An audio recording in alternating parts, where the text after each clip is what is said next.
প্রিয় শিক্ষার্থী, আশা করছি সকলে ভালো রয়েছো। পশ্চিমবঙ্গ প্রাইমারি সম্পর্কিত গুরুত্বপূর্ণ একটি খবর নিয়ে তোমাদের সামনে এসেছি।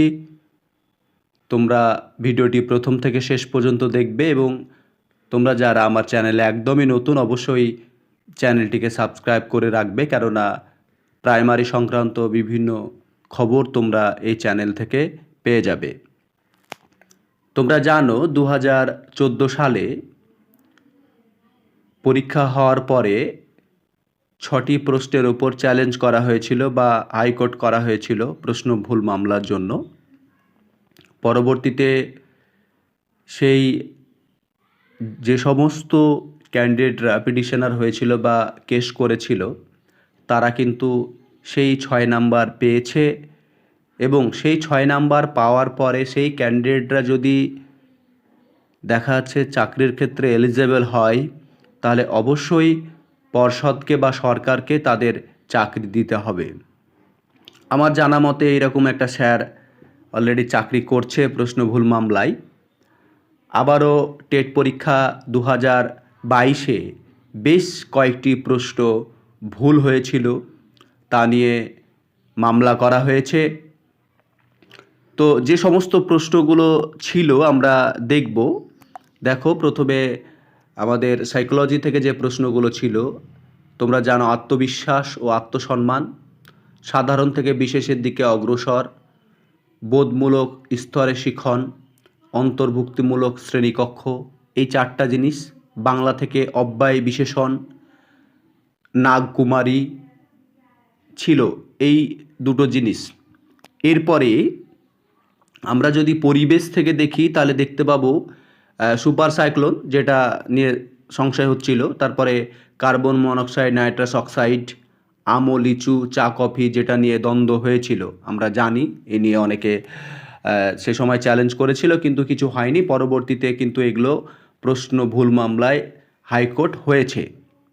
তারপরে যেটা রয়েছে চাকরির মানে চাকার পরিধি, যেটা নিয়ে খুব ইউটিউবে চলছিল, ঝড় চলছিল।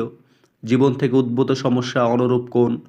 তারপরে আরও যেগুলো রয়েছে ইংরেজিতেও রয়েছে তোমার প্রায় 5টা। এইভাবে 15টা প্রশ্ন নিয়ে প্রশ্ন ভুল মামলায় হাইকোর্ট করা হয়েছে এবং সেখানে হাইকোর্ট জানিয়েছে যে 20 মার্চের মধ্যে পর্ষদকে তার ডিসিশান জানাতে হবে।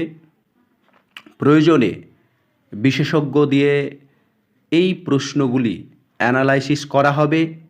অ্যানালাইসিস করার পরে যদি মনে হয় যে না, এই প্রশ্ন ভুল মামলা থেকে, এই প্রশ্নগুলো থেকে নাম্বার পেতে পারে শিক্ষার্থীরা, তবে যারা এই অ্যান্সারগুলো করে এসছে তারা অবশ্যই কিন্তু নাম্বার পাবে।